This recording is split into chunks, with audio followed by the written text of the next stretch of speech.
Hello and a warm welcome to this latest video on my Animal and Nature Communication channel. It's Christina Juppe here, and it's been a while since I've posted my last video because I've been busy singing. Anyone who knows anything about me, or if you've checked out my website, you'll know that I also work as a singer. I'm a golden oldies singer, and this activity helps me very much in my animal communication because as a singer addressing an audience, you also need to read rooms, you need to read your audience, you need to work with your intuition a lot, with your other senses in order to be successful and in order to get regular bookings, in order to make your audience happy. And this also plays a part when I communicate with animals, of course. I'm sitting here in my kitchen. I've got our cat Fozzie on my lap. And you perhaps know about Fozzie because he's a fairly new addition to our household. And I did a 4-part series on how to handle the welcome and the acquiring of a new animal into your household as smooth and as happily as possible using animal communication, whether it be your own basic skills or whether it be with the help of an animal communicator like me. So if you're expecting a new animal or thinking about acquiring a new animal and you want to use animal communication to make this process, make your household and your animal happy marriage, so to speak, then do not hesitate to contact me or watch this 4-part series. I'll give you the links below. Today is about another aspect of animal communication, and that is how animal communication can help when there is an acute issue that seems to come out of nowhere. And I'll give you an example of a dog that I recently came across via acquaintances of mine who basically suddenly started doing his business in public areas. So he started defecating in public areas where other people had access to. And that, of course, was a big no-no. And, of course, an acute concern for the owners. And I know that they obviously had their own, let me say,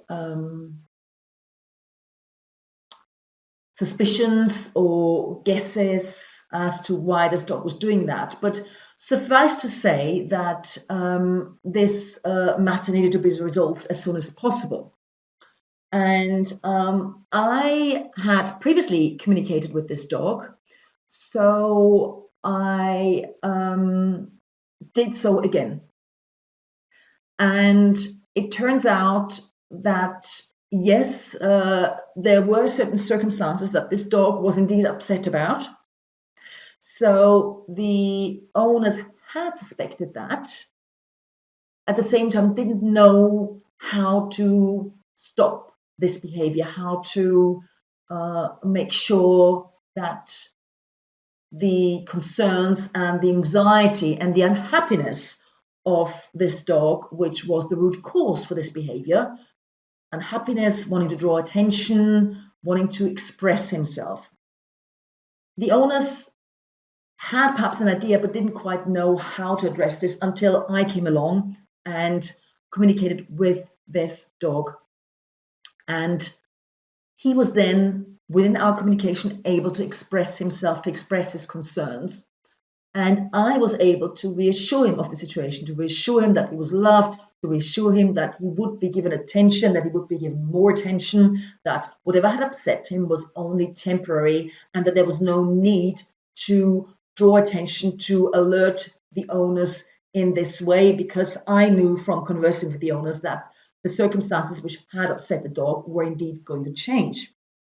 But also, and this is an interesting aspect of this that I want to point out to you, this behavior of this dog was also affecting third parties, so other people who were accessing these public areas as well.